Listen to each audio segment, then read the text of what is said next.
mind. The mind. Do you mind? Thank you for bringing your mind here, now, and applying your mind to your practice. If you haven't figured it out yet, mind is what we're going to talk about today. It's a term that we use a lot and we take for granted what it might mean, but it is definitely a huge part of our Buddhist practice, yeah? So, welcome new people, new subscribers, old and new as well. Those just checking it out, I hope you do like and subscribe. Not for my ego, but just to help the algorithms grow our Sangha as a resource for people looking for encouragement and resolving of doubts, who have questions about our modern practice of Lotus Sutra Buddhism. Lotus Sutra Buddhism, Shakyamuni's Buddhism, Shakyamuni's ultimate teaching of Buddhism via our modern mentor, Bodhisattva Nichiren, and his scholarship. Yeah? Welcome to the Threefold Lotus Kuan, a quantum Buddhist school. I've already listed the pedigree, so you know what we're doing. All right, the mind.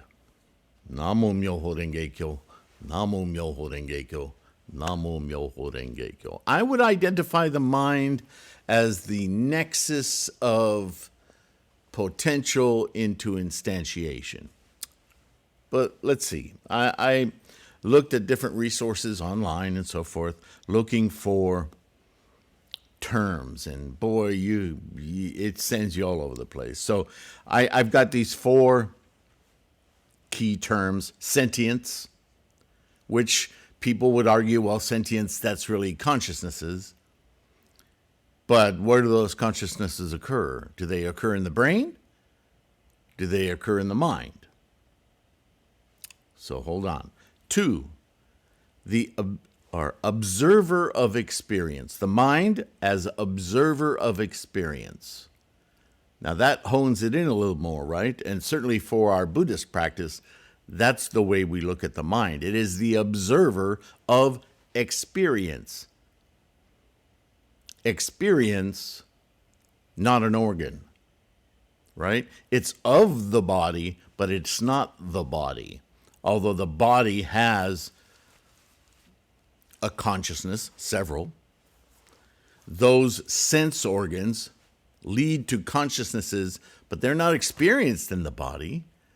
Not like an octopus that has 9 brains, a central one and one for each limb. We don't have that. Not that brains are consciousness, but in other words, our hands, fingers, feet, they don't operate on their own. You say, well, what about the heart, Sylvain? Well, the heart is given instructions and it works at a rhythm, and the brain most likely does take care of that. However, your mental conditions, your mind is involved with influencing that, right? Influencing the body to inject yourself with adrenaline, for instance, when you sense fear. Sense in the idea that with your sense organs, you send messages and your brain creates adrenaline and your mind perceives fear, right? And your heart races. The division between mind and brain becomes a little fluid here, right? But let's get in a little further. 3, the point of influence. Not mechanical influence like the body, like I just described with the brain, and adrenaline, and response to pain, and so forth. How much you respond to pain, though, and what kind of pain you respond to, the brain's just a mechanical workhorse, an amazing one. But your attitude and your intent makes all the difference. You ever notice sometimes when you've gotten hurt in your life, a cut, a scrape, an injury, you are conscious of something having happened, but maybe you weren't looking or expecting. And until you actually make eye contact and get that visual information, it's not so bad. But then when you see it, ow, then it starts to hurt. What's making that difference? The brain? That's your consciousnesses, the way you think. Right? Epistemology, your karma, your tendencies and conditions, all zillion of them, and your attitude and your intent at that moment changes everything. 4, the locus of cause-effect. Again, this should be one word, right? We're poking energy. All right, so this is what I wrote. The emergent property of our incredibly complex amalgam of electromagnetic energies, right? Chemistry, biology, organs, and brain. Another way of locating the mind is the actual experience of life through consciousnesses. Now, there's a whole... In fact, I have this on threefoldlotus.com. I put up a document that quotes a portion of the name of the sutra escapes me. It's a dialogue between Shakyamuni and one of his students on the location of the mind, the nature of the mind. It's known by different titles. And I have it available as a PDF online. So go to threefoldlotus.com, go to the core study materials page and look for the button that says either the mind or location of the mind, and you can read that document, download it, whatever. It's quite an extensive dialogue with every sort of analogy and way of understanding where the mind is in our experience. It's not in the body. And yet it's not other than or outside of the body, right? There's no, again, the mind is a perfect nexus of Buddhist teaching of the non-separateness of self and environment. Not that the mind is in the environment, but the mind is an emergent property of this physical, as you've heard me call it, this physical instantiation of all this karmic momentum, because it's not static, right? This is our apparatus. Such is the universe. The entire universe is an apparatus at once enabling the process of life and manifesting the process of life. All right, let's continue. Buddhism divides consciousnesses into 9 parts, so I went right into consciousnesses. I might be able to develop that further in the final edition here. Be that as it may. The first 8 consciousnesses, which if you're not aware, there's a whole section on the 9 consciousnesses and consciousness imperially, or whatever. Also, documents on threefoldlotus.com on the 9 consciousnesses, and several videos on this channel if you will use the search. The first 8 consciousnesses speak to the emergent properties of the mind as cognition through the 5 sense organs of the body. Remember the Skandhas? Then, additionally, the 3 constructs and organization of the data collection and identification mechanisms of the brain. I've talked about that ad nauseum, right? And there's several references in this book that will help feed into understanding the Skandhas, for instance, the 5 aggregates, the way our mind uses the information our sense organs are collecting in the brain to make some perceptive experience of thingifying, identification, self.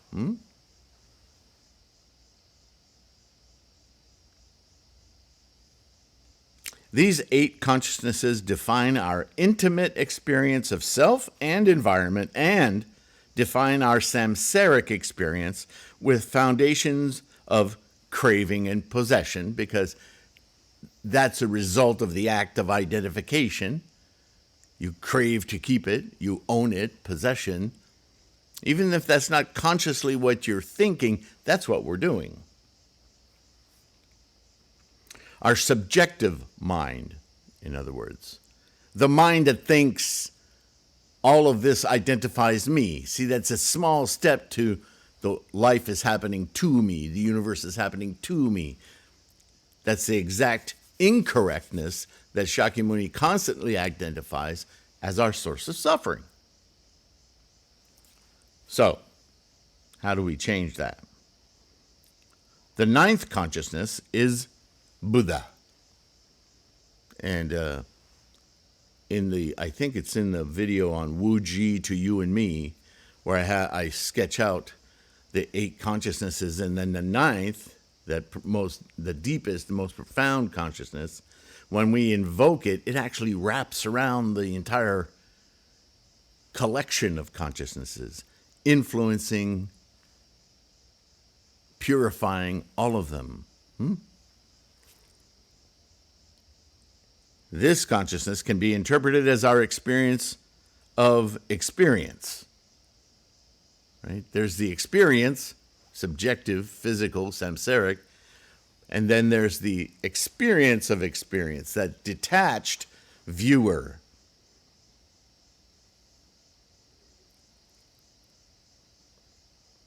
Our objective mind, in other words. See the engine of life in this book. It will go into that. This 9th consciousness, obscured by the intense function of the previous 8, requires effort and training to awaken into our stream of thought moments that comprise our experience of existence. See the term life.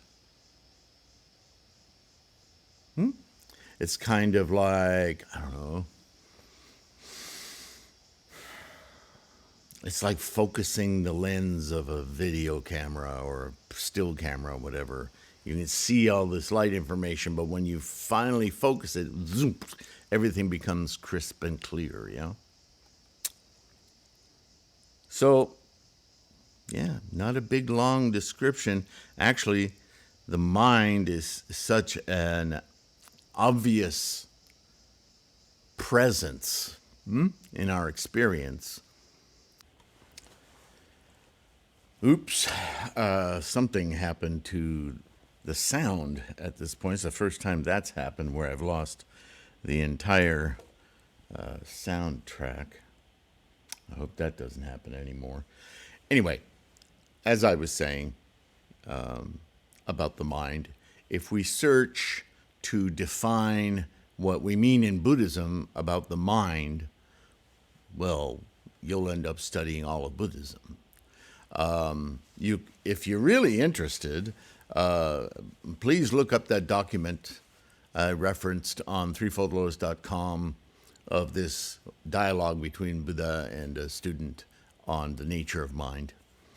But what you'll find as you read that, at least for me, as I read these examples and how, the format, especially of these earlier sutras, because this isn't in the Lotus Sutra, this is an earlier teaching, where he's telling the student how something is and how it isn't, and locating this other that exists, that we experience, but isn't physically thingified, yeah?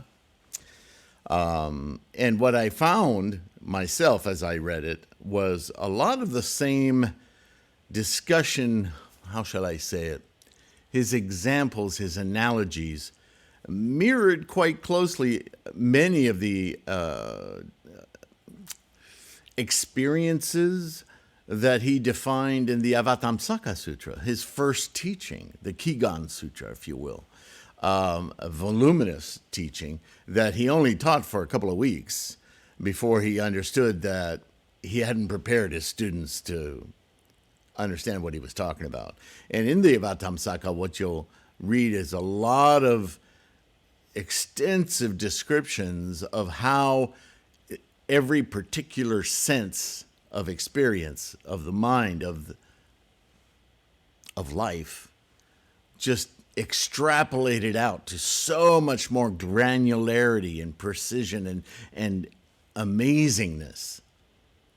What he was doing is describing this very life, this mind state of Buddha. And of course, not being prepared, everyone listening to him went, oh, that's nice. That sounds amazing. How the hell do we do it? So I find it kind of funny because whenever we're excited about stuff, remind yourself of your childhood when you finally started discovering things on your own, how you couldn't wait to tell somebody about this experience, and often leaving out what it was that brought that experience about. So I kind of see Shakyamuni in his enlightenment being so enthralled and excited about finally having this answer, he was too quick to tell people about it without, he spent 12 years getting to that point. So, okay. Anyway, the mind. We all experience it. We tend to experience it samsarically. What does that mean? We occupy our 8 consciousnesses with, the 8th being that freight train of karma, that habit energy, that tendencies and conditions. That's just what we're manifest of. But what we're having the opportunity to do in this sentient lifetime that we have, brief as it is to shift our attention from collecting data points about how everything is amazing and we're here, and not getting rid of that, but just extracting ourselves a little bit, kind of like the mind, right, itself, and observing the homogeneity of the process, observing how every phenomena in the universe goes through this pattern. Every single electron and quark and swimming pool and you and me, we all go through this arising. I don't know if abiding is the right. It abides by the energies that it manifests of from potential, yeah. And they just dissolve moment to moment to moment. Bam, bam, bam, bam, bam, bam, bam, bam. Everything is that. And there's a certain kind of a calming, poetic,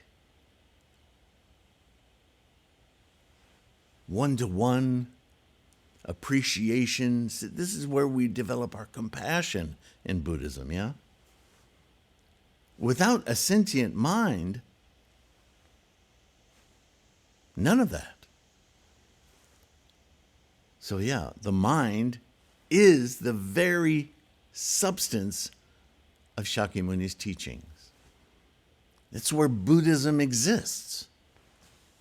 Buddha is a perceptive paradigm shift of the mind, which has always been there, but albeit put to sleep by the other 8 consciousnesses running rampant like the monkeys in the trees, right? The monkey mind. It's like we have 2 separate minds. Same mind, it's just 2 different points of view. Namo Myoho Renge Kyo. That's what we're awakening.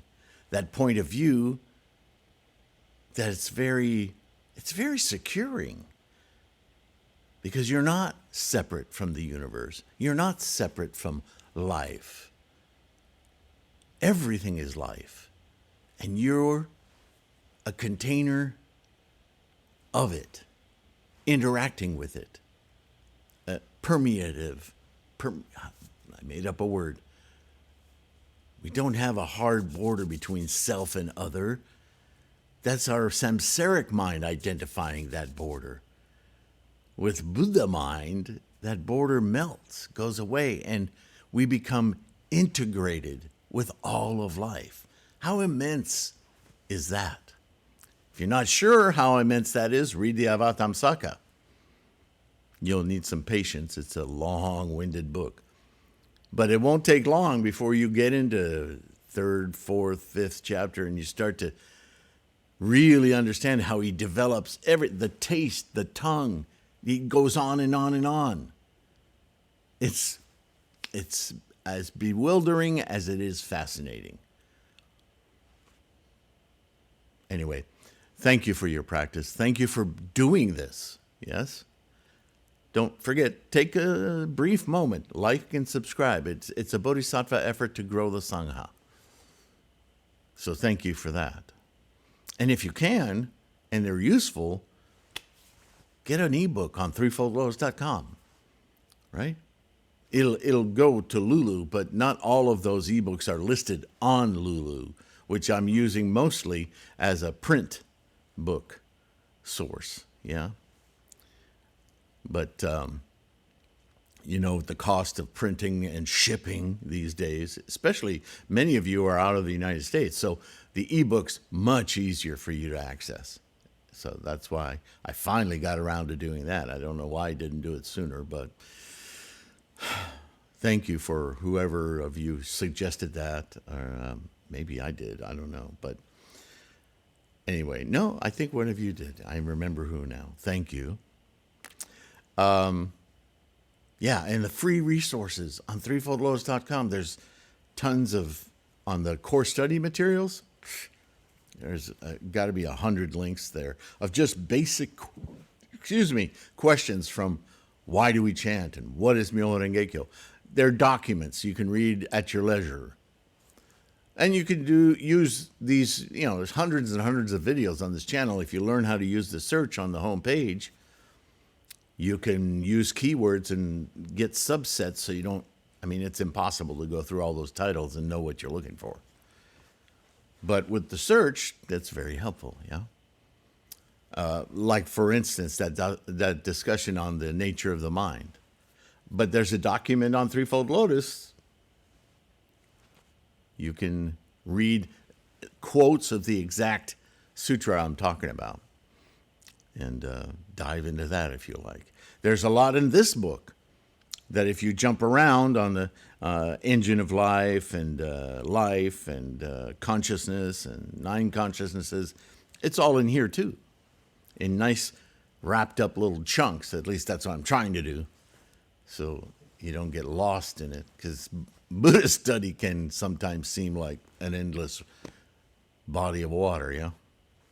Okay. Please take care of your health. Be kind to yourself. That's a kindness, to watch your health, right? Be kind to others. Keep your practice strong. Keep studying. Thank you for supporting this channel, and I will see you again in another. I think I said I didn't say it in here because it got wiped out. The next one will be Moment. That rabbit hole. That'll be a fun one. We'll talk about Max Planck, my old buddy. Not. Anyway, we'll talk about what exactly is a moment. For now, hang on till the next one. I'll see you then. Bye for now.